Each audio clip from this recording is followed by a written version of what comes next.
মই বিচাৰোঁ যে অসমীয়া দৰ্শকো সজাগ হওক ছবি চোৱাৰ ক্ষেত্ৰত, কাৰণ প্ৰত্যেকবাৰ এখন চিনেমা আমি কেৱল প্ৰমোশ্যন কৰিবলৈ যদি 2-3 মাহ সময় ব্যয় কৰোঁ, তেতিয়াহ'লে কাম কৰি থকা মানুহখিনিৰ কাৰণে বৰ অসুবিধা হ'ব।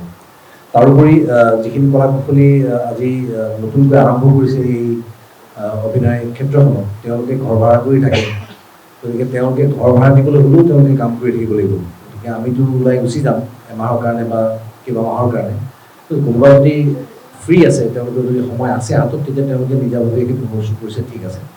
আদাৰৱাইজ যিটো আমাৰ কনভেনশ্যনেল প্ৰচিডিঅ'ৰ, যিটো ধৰণে আমি ট্ৰেইলাৰ ৰিলিজ কৰোঁ, টিজাৰ ৰিলিজ কৰোঁ, তাৰ আগতে পোষ্টাৰ্ছ যায়, মোশ্যন পোষ্টাৰ্ছ যায়, মই ভাবোঁ এইটো এটা সুন্দৰ পদ্ধতি। আৰু দ্বিতীয় হৈছে যে আমি যদি আমাৰ আগৰ মই যিটো পদ্ধতিত কৰিছিলোঁ, যে আমাৰ ছিংগাৰ যিখিনি আছে, যিবিলাকে কণ্ঠদান কৰিছে, তেওঁলোকৰ যেতিয়া প্ৰগ্ৰেম চলি থাকে, তেতিয়া বিহু মঞ্চ হওক, যদি আমাৰ সেইখিনি সময়টো মিলি যায়, তেতিয়াহ'লে আমি মঞ্চখনলৈ যাওঁ, তাত ধেৰ দৰ্শকৰ সমাগম হয়, তাতে আমি আমাৰ ছবিখনৰ কথা কওঁ। গতিকে সেই বস্তুবিলাক মই পচন্দ কৰোঁ। আৰু আজিৰ তাৰিখত খুব পাৱাৰফুল মিডিয়াম ছ'চিয়েল মিডিয়া, গতিকে তাত যদি আমি প্ৰমোশ্যন কৰোঁ, মই ভাবোঁ যে আটাইতকৈ সুন্দৰ ৰিচ হয়।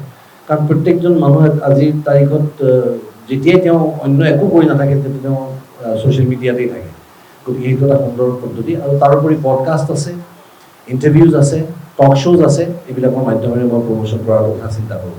এতিয়া যিহেতু আপুনি সুধিছে প্ৰশ্নটো, আৰু আমাৰ যিহেতু সময় এতিয়া হাতত আছে, গতিকে মই এইখন ছবি যিখন মোৰ চলি আছে এতিয়া মোক্ষ, এইখনৰ কাম শেষ কৰি হয়তো মই কিছুদিন সময় পাম প্ৰমোশ্যনৰ কাৰণে, গতিকে তেতিয়া হয়তো আমি অন্তত আৰু কেইটামান টক শ্ব'জ কৰিব পাৰিম।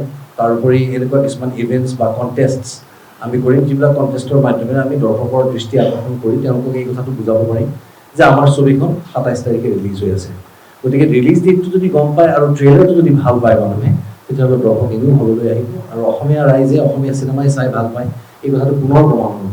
আজি যেতিয়া আমি আলোচনাত বহিছোঁ তিনিখন ছবিৰ মুৰব্বীসকল, আৰু তেওঁলোকে যেতিয়া আলোচনা কৰি এটা সিদ্ধান্ত লৈছিলে যে 2 মাহ আমি গেপ দিম এখন চিনেমাৰ মাজত, 2 সপ্তাহৰ গেপ দিম। এতিয়া 2 সপ্তাহৰ গেপ দি যেতিয়া আমি আমাৰ কথা সলাবলগীয়া হৈছে, 2 সপ্তাহতকৈ বেছি সময় চলিছে, এইটো আমাৰ কাৰণে আচলতে ভাল খবৰ।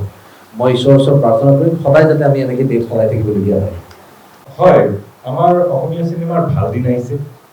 আপোনালোকে দেখিছে যে কি ধৰণে ভাইমনক ৰাইজে আঁকোৱালি লৈছে, আৰু যিটো ৰিটাৰ্ণ অন ইনভেষ্টমেণ্ট বুলি কয়, বা এটলিষ্ট যিটো ধন তেখেতসকলে ইনভেষ্ট কৰিছে চিনেমাখনত, সেইটো ৰাইজৰ মৰম চেনেহেৰে তেখেতসকলে ঘূৰাই পোৱাটো আমিও কামনা কৰোঁ। আৰু সেইকাৰণেই আমাৰ ফালৰ পৰা এটা সিদ্ধান্ত লোৱা হ'ল যে তেখেতসকলক চিনেমাখন ভালকৈ চলিবৰ কাৰণে আমাৰ ফালৰ পৰা এটা সুবিধা কৰি দিব লাগে।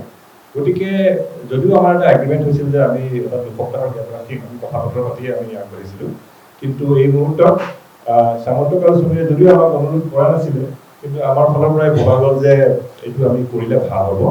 এইটো আমাৰ ইণ্ডাষ্ট্ৰিটোৰ স্বাৰ্থৰ খাতিৰত।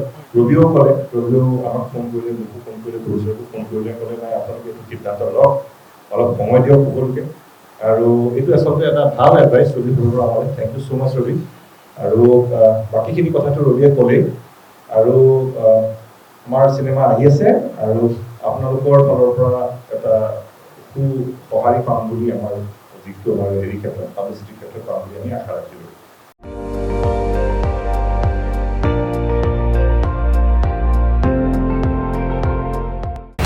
আপুনি চাই আছে ND24, সৰ্বশ্ৰেষ্ঠ নহয়, সৰ্বোত্তমৰ দৌৰ।